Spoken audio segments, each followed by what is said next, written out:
Chantal Vaillant, bonjour. Bonjour. Vous êtes présidente du syndicat intercommunal d'assainissement unifié du bassin cannois. Alors ici, on est à côté de l'aérodrome, l'aéroport de Cannes-Mandelieu, donc dans l'arrière-pays. Hein. La côte est à combien de kilomètres là? Oh non, on est à vol d'oiseau à 600 mètres de la mer. 600 mètres de la mer, ah oui, pas très loin. Et donc dans la station d'épuration Aquaviva. J'aimerais bien déjà que vous nous expliquiez le contexte ici. Est-ce que l'eau est abondante?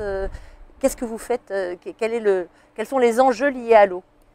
Les enjeux liés à l'eau, c'est d'une part la ressource en eau, mais ça, bon, vous en parlerez tout à l'heure dans le deuxième sujet, mais aussi le fait qu'on avait dans cette station un très gros problème de rejet d'eau qui n'était pas conforme aux normes européennes.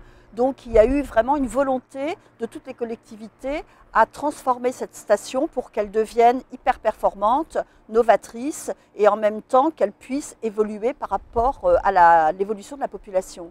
Donc on a aujourd'hui cette station carboneutre qu'on appelle Aquaviva, qui a un système membranaire ultra performant et qui permet que nos eaux de toute la baie de Cannes soient d'excellente qualité, en particulier pour les fonds marins et la biodiversité marine bien sûr.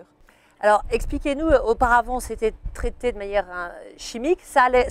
Les eaux étaient rejetées à la mer, oui, même une fois traitées. Oui, oui. Vous avez aussi des problématiques liées à la pression démographique ici, comme sur tout le littoral, et notamment à Cannes. Hein, j'imagine qu'il y a des périodes de pic de traitement. Oui, c'est vrai qu'on a des pics de population, mais qui se lisent de plus en plus parce que maintenant, c'est peut-être à cause aussi de l'évolution climatique. On a un super temps toute l'année, donc on a une population toute l'année à peu près équivalente. On a aussi des congrès toute l'année, donc ça se lisse. Mais en même temps, on a de toute façon dans cette station un traitement pour 300 000 équivalents habitants. Donc on sait très bien qu'on peut répondre à cette demande. Qui a été à l'origine de cette démarche? Parce que c'est une volonté, j'imagine, ça a été une volonté politique. Enfin, qu'est-ce qui a fait que cette station qui paraît, on voit des murs végétalisés, on voit des panneaux solaires, elle est carboneutre aujourd'hui.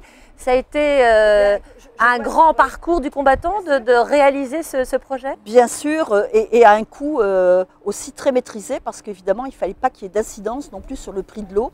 Donc, il y a eu un très gros travail fait par mes prédécesseurs pour d'abord insérer d'une façon environnementale cette station, et vous voyez comme elle est belle avec ses murs végétaux.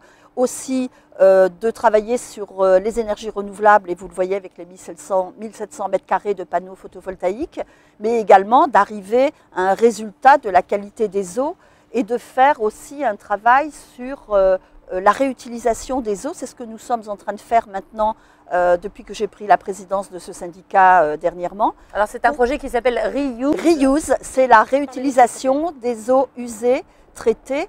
Ces eaux sont rejetées dans le milieu marin pour l'instant et c'est une ressource incroyable puisque c'est 45 000 mètres cubes d'eau jour qui sortent de cette station.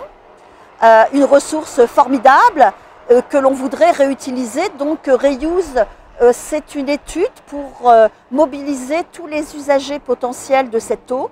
Donc nous avons bien sûr les services espaces verts des communes qui sont aux alentours, l'aéroport, les golfs, également la voirie, tous les systèmes de voirie. Donc nous allons équiper de bornes, et c'est ce qu'on va faire donc, dans ce projet, de bornes pour pouvoir utiliser cette eau qui est une ressource formidable et qui permettra même un soutien d'étiage à la Siagne en période de sécheresse. Donc nous, évidemment, l'eau potable, c'est un peu stupide de l'utiliser pour tous ces arrosages et je pense que ça fera des économies d'eau sur la ressource en eau extrêmement importante en eau potable. Et c'est compliqué aujourd'hui, puisque vous dites que c'est en marche, ce n'est pas encore le cas aujourd'hui, c'est compliqué de mettre ça en œuvre? Oui, bien sûr. Déjà, il faut faire une analyse coût-bénéfice. Donc, c'est des doubles réseaux, ce sont des bornes, ce sont tous les usagers potentiels qui doivent aussi être nos partenaires dans cette histoire. Bien sûr, Suez qui travaillera avec nous sur ce projet. Donc, oui, c'est un gros projet, mais nous allons aboutir en 2015. Alors, justement, une dernière question. 2015, c'est l'année de la COP21. La France accueille les négociations climatiques.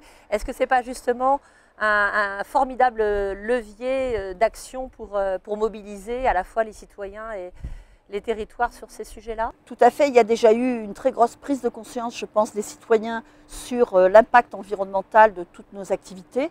Et aujourd'hui, maintenant, il faut trouver des solutions novatrices qui mobilisent tout le monde, mais qui surtout suscitent de l'espoir et qui montrent qu'on peut faire quelque chose à notre échelle, tous, chacun.